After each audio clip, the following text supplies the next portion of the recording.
오늘날 우리가 살아가고 있는 이 시대는 정보의 홍수 속에서 우리는 살아가고 있습니다. 인터넷은 더 이상 생활의 일부가 아니라 공기와도 같은 존재가 되어버렸습니다. 우리는 손 안에 있는 작은 기기 하나로 전 세계의 소식을 실시간으로 접하고 시간과 공간을 초월하여서 수많은 사람들과 소통하며 관계를 맺고 살아갑니다. 이 놀라운 문명의 이기는 인류에게 지식의 확장과 소통의 편의라는 거대한 선물을 우리에게 주었습니다. 하지만 이 눈부신 발전의 이면에는 우리 사회의 가장 어두운 영적 병폐가 그림자처럼 따라다니고 있습니다. 그 대표적인 현상이 바로 악성 댓글, 우리가 흔히 말하는 악플입니다. 악플은 인터넷이 보급되면서 함께 시작되어서 이제는 우리 사회의 보편적인 악습으로 자리를 잡았습니다. 비판이라고 하는 그럴듯한 명분을 내세우지만 그 실체는 인신공격과 저질스러운 욕설입니다. 이제는 사이버 폭력이라고 하는 신조어까지 생겨날 정도로 그 폐해는 아주 심각합니다. 특정 대상을 정해놓고 그냥 싫다는 이유 하나만으로 공격을 하고 근거 없는 가짜 뉴스를 생산하며 익명성 뒤에 숨어서 상대방의 인격을 사정없이 짓밟습니다. 이러한 잔혹함에 상처를 받은 이들이 스스로 삶을 포기하는 안타까운 소식들을 우리는 너무나도 자주 접하며 살아갑니다. 이는 우리 사회 구성원들의 마음과 영혼이 심각하게 병들어 있다는 것을 보여주는 뼈아픈 증거입니다. 그런데 더 큰 문제는 이러한 영혼의 병이 교회 밖 세상 속의 이야기가 아니라 바로 우리 신앙 공동체인 교회 안에서도 그리고 성도들의 가정과 인간관계 속에서도 그대로 나타나고 있다는 사실입니다. 교회라고 하는 거룩한 울타리 안에서도 믿음의 가정을 꾸리고 살아가는 부부 사이에서도 혹은 가장 가까운 교우 관계 속에서도 비난과 험담, 공격적인 말들이 오고 가고 있습니다. 진실이 아닌 것을 마치 사실인 양 떠들어대며 사람과 사람 사이를 이간질하고 그로 인하여서 상처를 받고 깨어지는 관계들이 너무나도 많습니다. 부정적이고 공격적이며 무책임한 비난이 오가고 인신공격적인 험담을 즐기는 고약한 습성들이 우리 안에도 존재하고 있습니다. 이것은 단순히 말실수가 아니라 공동체를 파괴하고 신앙의 토대를 흔드는 아주 심각한 영혼의 질병입니다. 여러분은 어떠십니까? 혹시 누군가로부터 거짓된 이간질로 상처를 받으신 적이 없으십니까? 혹은 반대로 나 자신의 무심한 말 한마디가 누군가의 가슴에 씻을 수 없는 상처를 남기지는 않으셨습니까? 우리는 우리 자신을 돌아볼 수 있어야 합니다. 우리에게도 그러한 모습이 없는지, 우리에게는 그러한 모습을 가지고 살아가고 있지는 않은지, 나의 내면에도 판단과 정죄라고 하는 병든 영혼의 징후가 도사리고 있지는 않은지 이 시간 겸손히 스스로 질문을 해보아야 합니다. 오늘 본문 말씀은 바로 이러한 영혼의 병을 앓고 있는 우리를 향하신 주님의 강력한 처방전입니다. 나는 아니야 라고 하는 교만에서 벗어나서 주님의 말씀을 통해서 내 영혼을 치유하는 은혜의 시간을 가지실 수 있기를 바랍니다. 주님께서 주신 첫 번째 처방전은 나는 의로운 재판관이 아니다 라는 사실을 기억하는 것입니다. 오늘 본문 37절에서 주님은 비판하지 말라, 정죄하지 말라고 말씀하십니다. 이 말씀은 세상의 그 어떠한 판단도 하지 말라는 뜻이 아닙니다. 여기서의 비판은 법정에서 판사가 내리는 심판을 의미합니다. 내가 마치 하나님의 자리에 앉아서 타인의 인생을 유죄니 무죄니 단정을 짓고 함부로 공격하는 태도를 버리라고 하는 것입니다. 내가 재판관이 되었다는 것은 나는 의롭고 상대방은 불의하다는 자기 우월감에서 출발을 합니다. 의로운 재판관은 오직 하나님 한 분뿐이십니다.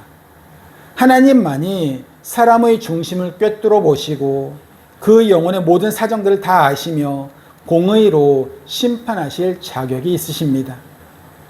우리가 형제 자매를 함부로 판단하고 정죄하는 것은 내가 스스로 작은 하나님이 되어서 그 자리를 찬탈하려고 하는 영적인 도둑질입니다. 38절에서 말씀하신 너희가 헤아리는 그 헤아림으로 너희도 헤아림을 도로 받을 것이니라 라고 하는 말씀은 심판의 주권이 하나님께 있음을 엄중히 경고하고 있는 것입니다. 내가 형제를 긍휼히 여기지 않으면 하나님께서도 또한 나를 긍휼히 여기지 않으실 것입니다. 우리는 1만 달란트 빚진 자로서 주님께 감당할 수 없는 은혜의 빚을 탕감받은 사람들입니다. 그러한 우리가 어찌 형제의 작은 잘못 하나를 견디지 못하고 심판하고 정죄하겠습니까?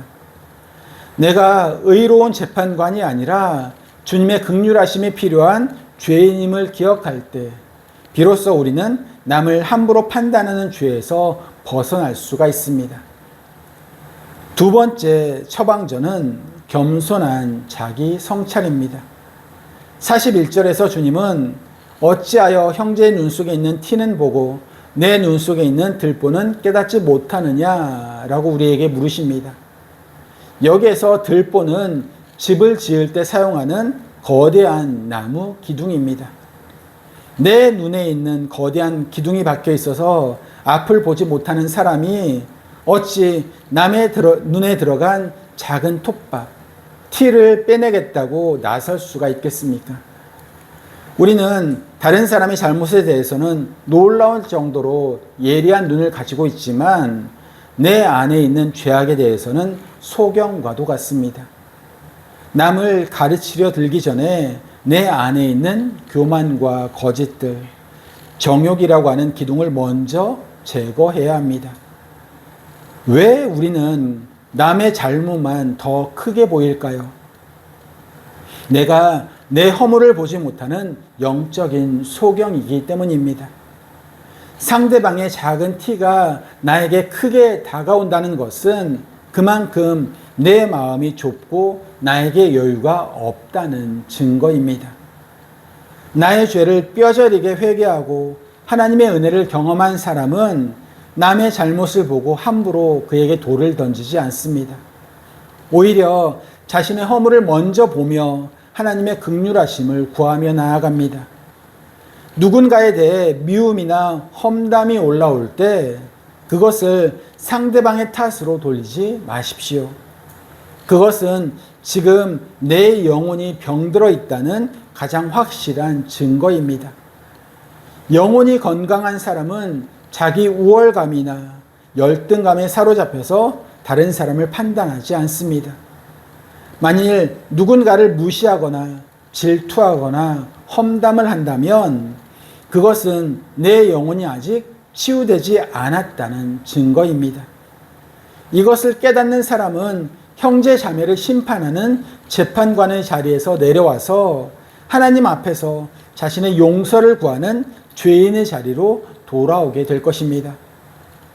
세 번째 처방전은 관계와 공동체의 우선순위를 지키는 것입니다. 오늘 본문에서 말하는 형제는 곧 믿음의 공동체를 말하는 것입니다.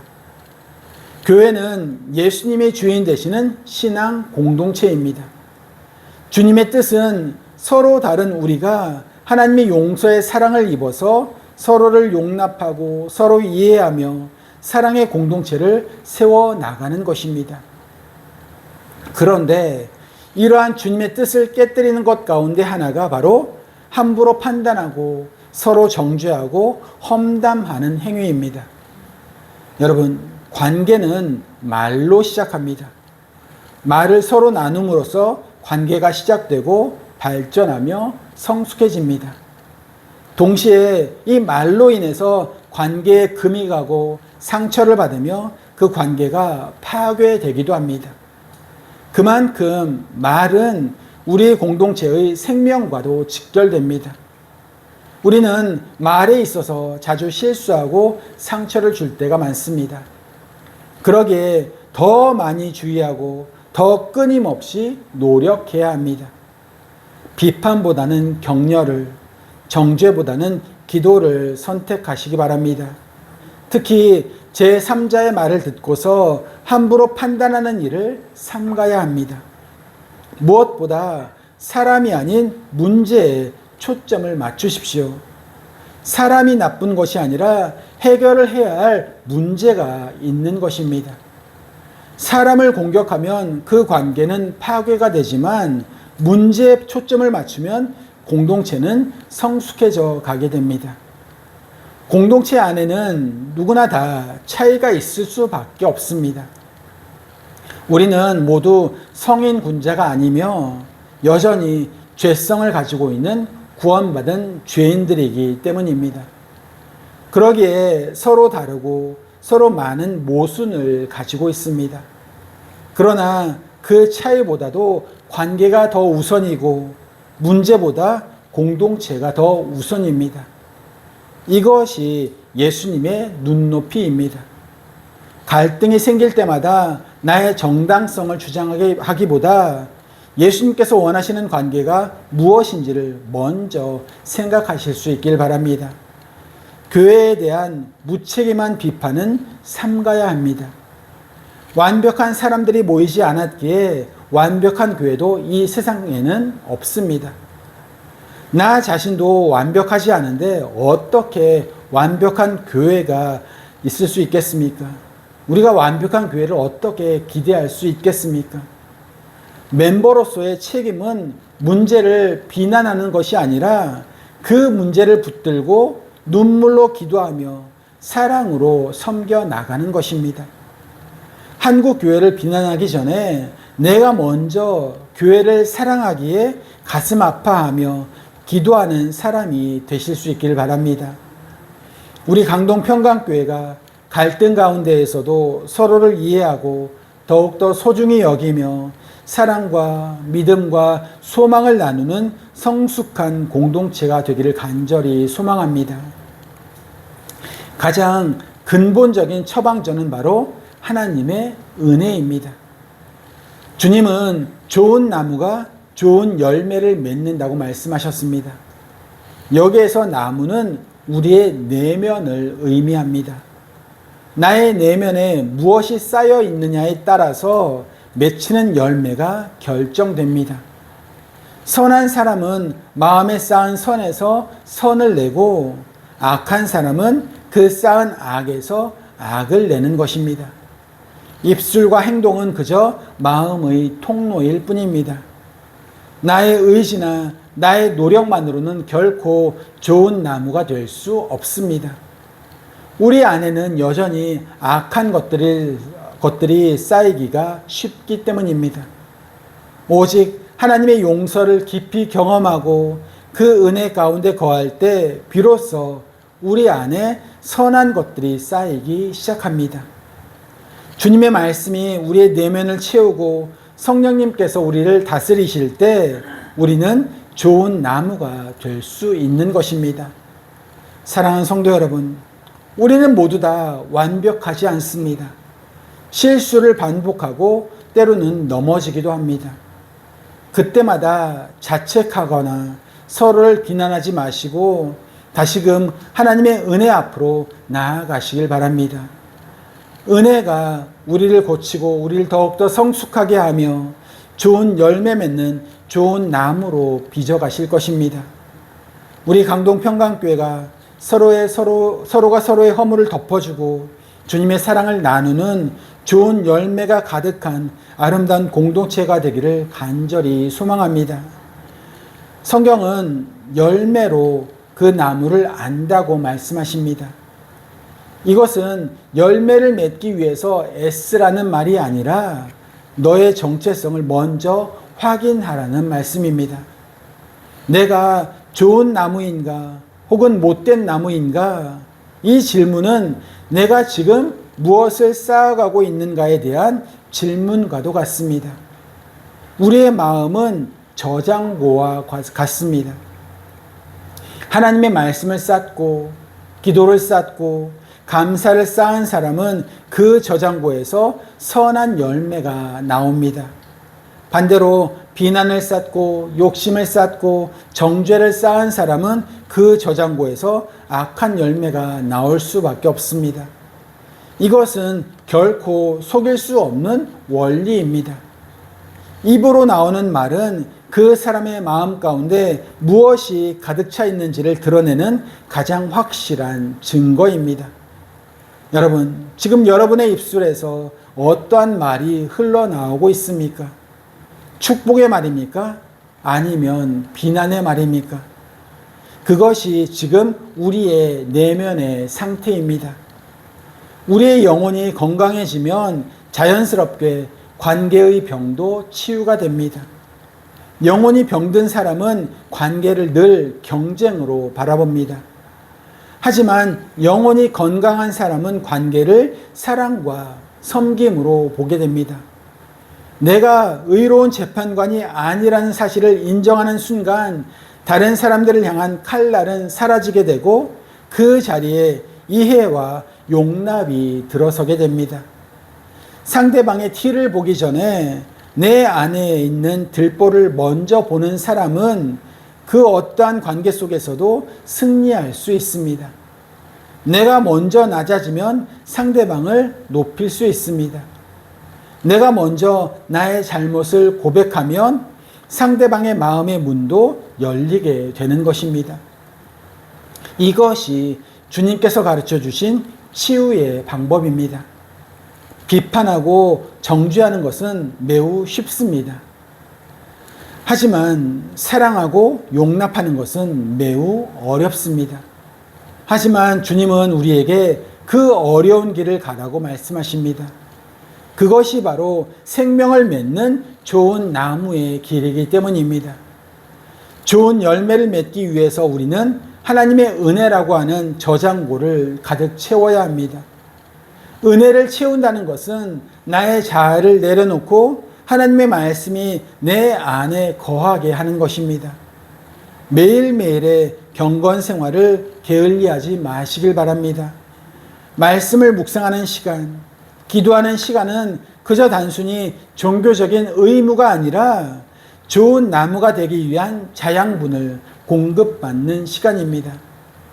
오늘 본문에서 주님은 선한 사람은 그 마음에 쌓은 선에서 선을 낸다고 말씀하셨습니다. 그렇다면 이 선은 어떻게 쌓이는 것입니까? 바로 하나님의 말씀과 성령의 교통함으로 쌓여갑니다. 하나님의 말씀이 나의 생각을 다스리게 하셔야 합니다. 주님의 성품이 나의 인격을 지배하게 하십시오. 나의 모든 선택의 기준이 주님께 맞추어질 때 우리 인생에는 세상이 줄 수 없는 좋은 열매들이 풍성하게 맺히게 될 줄 믿습니다. 오늘날 우리 한국 교회를 향한 세상의 비난이 거세다는 것을 우리는 다 잘 알고 있습니다. 이때 우리는 두 부류로 나뉩니다. 같이 돌을 던지면서 그 비난에 동조를 하는 사람, 그리고 가슴을 치며 눈물로 기도하는 사람입니다. 하나님은 우리에게 비난하는 사람이 아니라 가슴을 치며 기도하는 자가 되라고 말씀하십니다. 나의 허물과 우리 한국교회의 허물이 다르지 않음을 깨닫고 그들을 위해서, 우리를 위해서 긍휼을 구하며 나 자신부터 좋은 나무가 되기 위해서 힘쓰는 것, 그것이 무너진 이 시대를 향한 우리 그리스도인들의 사명입니다. 우리 교회가 그러한 소망의 등불이 되기를 간절히 바랍니다. 서로의 허물을 감싸주고 주님의 은혜를 나누며 좋은 열매를 풍성히 맺어서 세상이 우리를 바라볼 때, 아, 저곳에 정말 주님이 함께하고 계시는구나 라고 고백할 수 있는 그러한 교회가 되기를 원합니다. 우리의 내면이 주님께 드려질 때 우리의 가정과 일터에는 생명의 역사가 나타나게 될 것입니다. 사랑하는 성도 여러분, 이제 우리는 결단해야 합니다. 더 이상 영혼의 병을 방치하지 마십시오. 비판과 정죄, 시기와 질투라고 하는 영혼의 암세포를 하나님의 말씀의 칼로 도려내십시오. 그리고 그 빈자리에 하나님의 은혜와 사랑을 채우실 수 있기를 바랍니다. 그럴 때 주님은 우리를 향하여서 좋은 나무라고 칭하시고 우리의 삶을 통해서 주님께서 기뻐하시는 풍성한 생명의 열매를 맺게 하실 것입니다. 우리는 참 많은 말씀을 나누고 배워왔습니다. 그 말씀들이 그저 지식으로 머물지 않고 여러분의 내면에 깊이 뿌리를 내려서 좋은 열매로 나타나기를 소망합니다. 우리가 맺는 열매가 세상을 향한 향기가 되고 죽어가는 영혼들을 살리는 구원의 에너지가 되기를 간절히 기도합니다. 주님 안에서 성숙해지는 것, 그것이 우리가 이 땅을 살아가는 이유입니다. 여러분, 오늘은 맥주 감사 주일입니다. 올 상반기도 하나님께서 은혜로 이끌어 오셨습니다. 모든 것이 감사이고 은혜입니다. 여러분은 2026년 상반기에 좋은 나무가 되셨습니까? 좋은 열매를 맺으셨습니까? 새로 시작하는 이 하반기에는 더 좋은 나무, 더 좋은 열매를 풍성히 맺는 우리가 되기를 간절히 소원합니다. 좋은 나무는 좋은 열매를 맺습니다. 좋은 나무가 되기 위해서 오늘도 십자가 앞에 무릎을 꿇으시길 바랍니다. 내 안에 계시는 예수 그리스도만이 나의 좋은 나무 되심을 선포하십시오. 우리가 주님이라고 하는 나무에 잘 붙어 있을 때 우리는 자연스럽게 좋은 열매를 맺는 축복의 주인공들이 다 되실 수 있을 것입니다. 이 한 주간도 주님 안에서 승리하는 여러분들 다 되시기를 주님의 이름으로 축원합니다. 기도하시겠습니다.